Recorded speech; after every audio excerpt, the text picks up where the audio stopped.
नमस्कार, मैं हूं पंकज भार्गव। आज खुश तो बहुत होंगी रिया। 28 दिन के बाद रिया ने आज जेल से निकलकर खुली हवा में सांस ली है। बॉम्बे हाई कोर्ट ने कुछ शर्तों के साथ रिया चक्रवर्ती को जमानत दे दी है।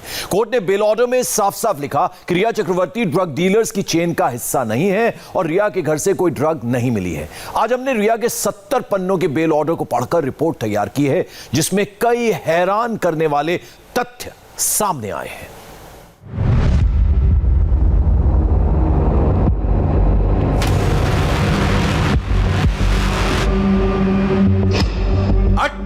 दिन की जेल, आज मिली रिया को बेल।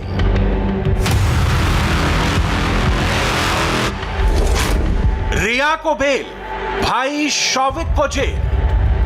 8 सितंबर को जब एनसीबी ने रिया को गिरफ्तार किया तो यह चर्चा शुरू हो गई कि ड्रग्स केस में रिया को लंबी सजा होने वाली है। रिया के खिलाफ इतने सबूत हैं कि रिया की आजादी का रास्ता बंद हो गया है। ड्रग्स केस में रिया के व्हाट्सएप चैट सामने आने के बाद यह मान लिया गया कि रिया को अब कोई बचा नहीं सकता, लेकिन हाई कोर्ट में एनसीबी रिया के खिलाफ वो सबूत नहीं जुटा पाई जिसके दम पर रिया की जमानत को रोका जा सके। सारी दलीलें सुनने के बाद बॉम्बे हाई कोर्ट ने आज अपने 70 पन्नों के फैसलों में रिया को 6 बड़ी शर्तों के साथ जमानत दे दी। इनमें पहली शर्त है कि रिया चक्रवर्ती को अपना पासपोर्ट कोर्ट को जमा कराना पड़ेगा और देश के बाहर जाने से पहले अदालत से इजाजत लेनी होगी।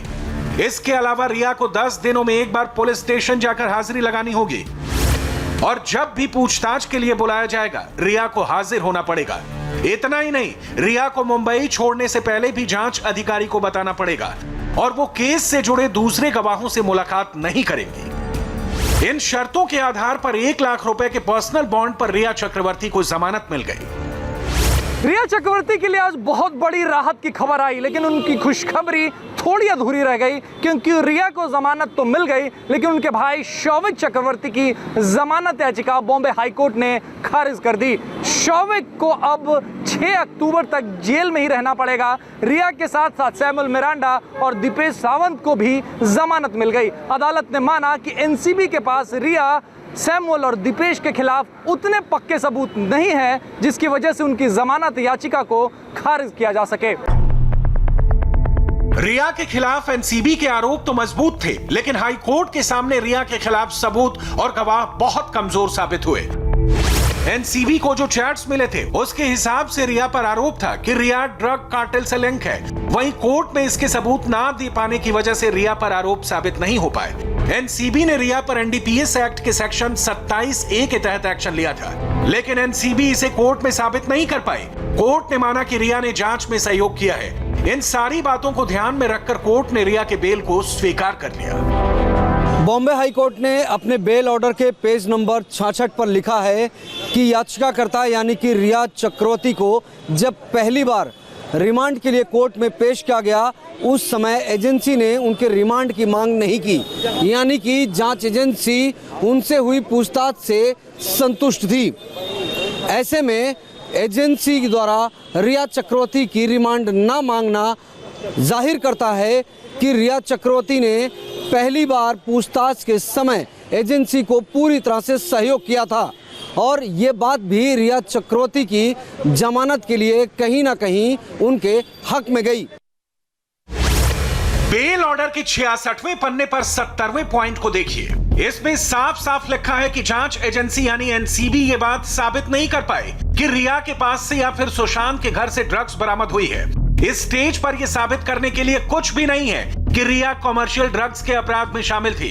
इसलिए हमें लगता है कि रिया 27A या कॉमर्शियल क्वांटिटी के ड्रग्स के मामले में दोषी नहीं है। रिया का कोई पुराना आपराधिक इतिहास भी नहीं है, वो ड्रग डीलर्स की चेन का हिस्सा भी नहीं है। हाई कोर्ट ने माना कि इस बात का कोई आधार नहीं है कि याचिकाकर्ता यानी रिया सबूतों को नष्ट कर सकती है और केस से जुड़े लोगों को अलर्ट कर सकती है। इसके अलावा रिया ने जांच में सहयोग किया है। कोर्ट की इन बातों से साफ हो गया कि फिलहाल रिया की आजादी का रास्ता खुल गया है, लेकिन रिया के भाई शौविक की आजादी पर अब भी ताला लटका हुआ है। कोर्ट ने किस आधार पर शौविक को बेल देने से इनकार कर दिया, ये भी समझिए। कोर्ट ने कहा है कि अब तक जो सबूत मिले हैं उससे पता चलता है कि शौविक कई ड्रग डीलर्स के संपर्क में था और उनसे लेन देन करता था। जांच एजेंसियों के पास इतने सबूत हैं जो बताते हैं कि शौविक ड्रग डीलर्स के गिरोह का हिस्सा है। शौविक चक्रवर्ती और अब्देल बासित परिहार की जमानत याचिका खारिज होने के पीछे वजह थी उनके क्रेडिट कार्ड और डेबिट कार्ड से हुए पैसे का लेन देन। एनसीबी ने अपनी जांच में कहा था कि इनके क्रेडिट कार्ड और डेबिट कार्ड से ड्रग्स खरीदा गया था और इसके पैसे के लेन देन के दौरान ही कैजान इब्राहिम का नाम सामने आया था और इसीलिए शौविक और अब्देल बासित परिहार को जमानत नहीं मिलनी चाहिए।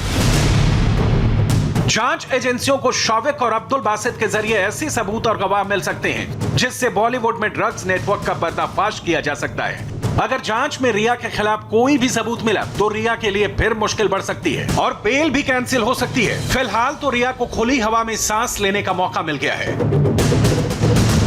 अब एनसीबी इस केस में आगे क्या कार्रवाई करती है, इसका हर किसी को इंतजार है।